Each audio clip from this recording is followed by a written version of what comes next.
Hello people and welcome back to Fresh Picks. I hope you guys enjoyed the vid last week, and I have to say I'm loving the feedback. You guys are awesome. We're now entering week 2 and I'm happy to say that we have some great game picks for you. But first I want to announce a quick format change. Our format will now be just picks from the week with no particular order and no genre of the week tag, with good games being released in possibly the same genre having to say platformer of the week. Choosing one game over another just shuns one out of the spotlight, and that's not entirely fair. So now everybody has a shot. So now, let's get started. Our first pick this week is Teddy Tea Leaf, a strategy game that apes Atari-style graphics with tricky stealth gameplay.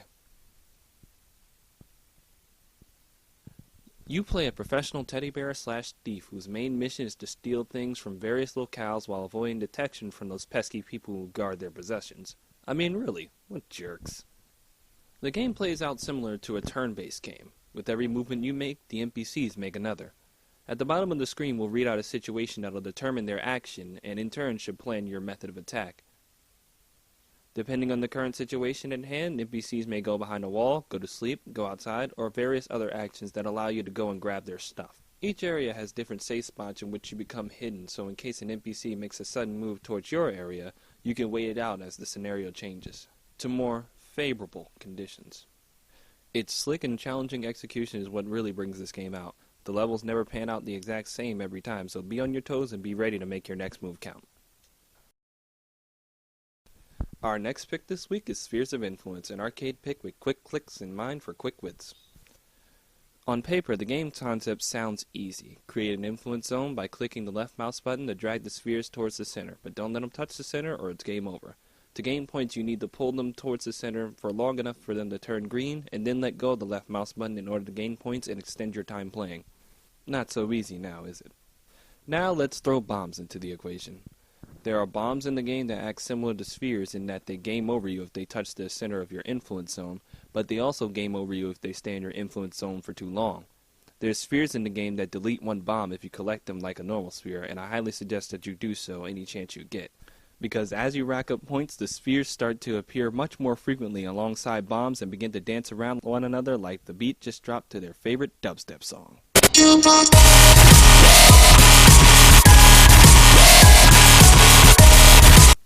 Making every desirable click you need to increase your score and play time all the more difficult. Getting the high score in this game is definitely a challenge to the dexterous. How quick are you? Our next pick this week is Bonsai Worlds, a god game about building a world and maintaining it. What's more relaxing than tending to your bonsai garden? Watching it tend to itself. You use mana to start building off what you envision to be the perfect garden. And once you build enough of what you want using the available tools at your disposal, you're granted access to the start button. Clicking start will plant the first humans on your world and they'll begin their lives. While you cannot directly control their actions, you can directly influence them by building land to expand upon. As their colony grows, it's a good idea to maintain your world and make sure it's healthy enough for the colony to prosper. But be cautious of your colony, however, because they begin to deforest the land and use up all their resources, and eventually this becomes a problem. Letting the colony get out of hand will cause your land to decay, create dead patches in your ground, and kill off colonists. This also saps your mana to save them, and if that goes on for too long, then your colony becomes extinct and the land becomes barren. But however, there's no pressure. There's no game over button. Simply if your colony becomes extinct, just simply rebuild from scratch and start anew.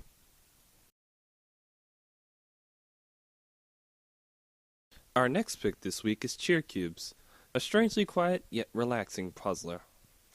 The game plays out differently than your normal click-the-block type game. You don't gain points from matching 3 to 4 blocks in a row or some obtuse shape, but instead you use click and drag to create a rectangle around the blocks you want to select. To score points, the 4 corners of your rectangle that you've created need to have matching blocks of the same color, meaning large payouts of even the entire board are indeed possible. The game has 2 modes, arcade mode and puzzle mode. While in arcade mode, scoring as many points as you can under a 2-minute timer is the main goal, while puzzle mode is the more interesting mode, where each level you're given different goals in order to complete it, whether it be scoring a high score, remove a certain amount of blocks of certain colors from the board, or drop a block to the bottom by destroying other blocks underneath it. Puzzle mode has 30 levels of challenge and enough variance to keep the player entertained. Sometimes the random level generation makes an easy win with simply one click away, but it's not meant to be brain taxing, just relaxing. But that doesn't change the fact the green block gives you that creepy pasta feel. Our next pick this week is Escape Eternity, a mystery and room escape. Creepy atmosphere abounds in this puzzle game as you've been locked away from humanity. Throughout the game, you're to look for clues and solve the various puzzles around the room in order to escape. Make sure you exhaust every theory you have, and utilize your items well, and make sure you read your notes. The story itself is intriguing. You have to wonder, who are you playing?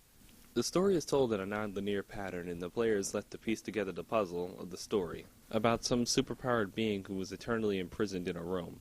It starts to give everything around you context. It gives more weight to your situation. Thanks to the storytelling, the atmosphere, and some decent puzzles, this is a wonderful experience, even for a short, small time. Our next pick this week is Monkey Blocks, a game about eating. In this game, you play a monkey or a mongoose or something that has an affinity for eating large blocks. Swallow a block with a simple swipe and move around, stacking or aligning them. Aligning 3 or more adjacent to each other is the objective to clear the levels. As the case with puzzle games, there's incremental difficulty levels. The puzzles start to include different colored blocks, blocks that can't be moved, and regrettable pit drops that eventually force a restart. The puzzles are put together well enough to make the challenge consistent, and with 40 levels, Monkey Blocks is a decent playtime. Our next pick is No, that's definitely a Z. Okay, Snake. A callback to the old arcade Snake game. If you've played the original Snake game, you know the scenario. You play a snake that's oddly rectangular in shape, and you eat blocks to add to your size, speed, and score.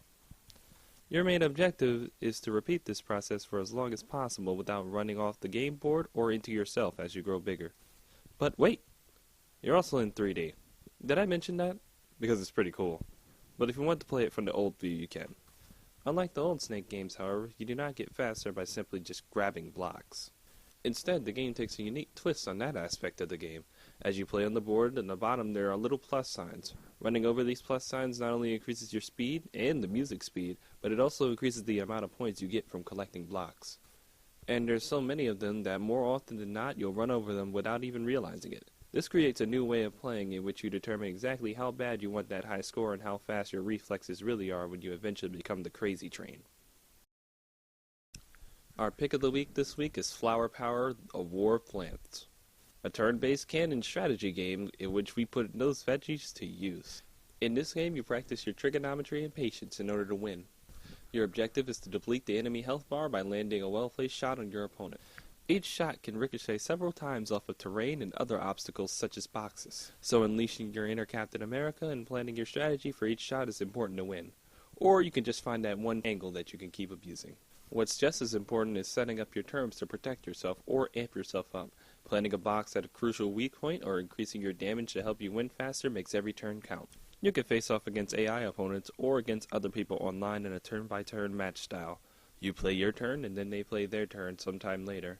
I didn't have any trouble finding people to play against, and due to the format of the online play, lag is not an issue at all. This game gets Game of the Week because all in all it looks and feels great and has a hefty amount of replay value, plus a growing online community to come will ensure this game is one many will keep playing, including myself. That's the show this week, guys. I really hope you enjoyed. If you like the games you saw, they're all linked below for you to go ahead and play. Also, after the vid, make sure you check out The Crop, which is an accompanying blog post with this vid. It'll be linked below as well.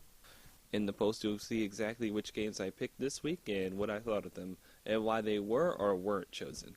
And who knows, you may find another game that you'll like in there. And if you want to see direct gameplay footage of these games and any other awesome games that I play, make sure you check out the Game Time With series, which will now be released on a fixed schedule of Monday, Wednesday, Friday, and maybe up to 3 videos. So do be on the lookout for what I'll be playing next. As always, thanks for watching, guys, and remember to like the video, subscribe, favorite, and share it on your favorite social media so you can help me spread the love. This is Grim, signing out.